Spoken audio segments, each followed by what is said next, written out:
കിളിമാനൂർ രാജ Ravi Varma girls higher secondary സ്കൂളിലാണ് ഈ സംഭവം നടന്നത്. അധ്യാപകർ തമ്മിലുള്ള തർക്കത്തിൽ +1 വിദ്യാർത്ഥിയെക്കുറിച്ച് വ്യാജ പ്രചാരണം നടന്നു. ഈ സ്കൂളിൽ എതിർചേരിയിലെ അധ്യാപകൻ വിദ്യാർത്ഥിനിയെ ലൈംഗികമായി പീഡിപ്പിച്ചുവെന്നായിരുന്നു പ്രചാരണം. നാണക്കേട് കാരണം കുട്ടി പഠനം ഉപേക്ഷിച്ച വിദ്യാർത്ഥിനി ഈ വിദ്യാർത്ഥിനി 24-നോട് അവളുടെ ദുരന്തം തുറന്നു പറയുകയാണ്. 24 എക്സ്ക്ലൂസീവുമായി ഷെബീദ് റാവുത്തർ തിരുവനന്തപുരം തയ്യാറാക്കിയ ഷോക്കിംഗ് ആയ റിപ്പോർട്ട്.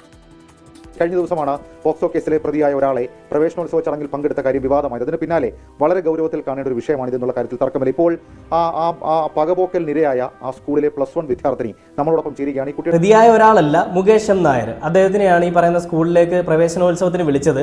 ഈ മുകേഷ് എം നായർ ഈ തെറ്റ് ചെയ്തിട്ടുണ്ടോ ഇല്ലയോ എന്നുള്ളത് ഇതുവരെ തെളിഞ്ഞിട്ടില്ല. അല്ലെങ്കിൽ ചെയ്തിട്ടില്ല എന്നുള്ളതോ ചെയ്തിട്ടുണ്ടെന്നുള്ളതോ പറയാനായിട്ട് ആർക്കും സാധിക്കത്തില്ല. അപ്പോൾ അങ്ങനെ ഒരു പോക്സോ കേസിലെ പ്രതിയായി എന്ന് പറയാനായിട്ട് എന്ത് അധികാരമാണ് മാധ്യമ പ്രവർത്തകർക്കും അല്ലെങ്കിൽ മാധ്യമങ്ങൾക്കും ഉള്ളത്?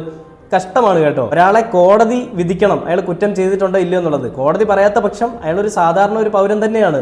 അയാൾക്ക് ചെയ്യാനായിട്ട് ഒരുപാട് കാര്യങ്ങളുണ്ട്. ഈ മുകേഷ് എം നായരെ പറ്റി ന്യൂസിലെല്ലാം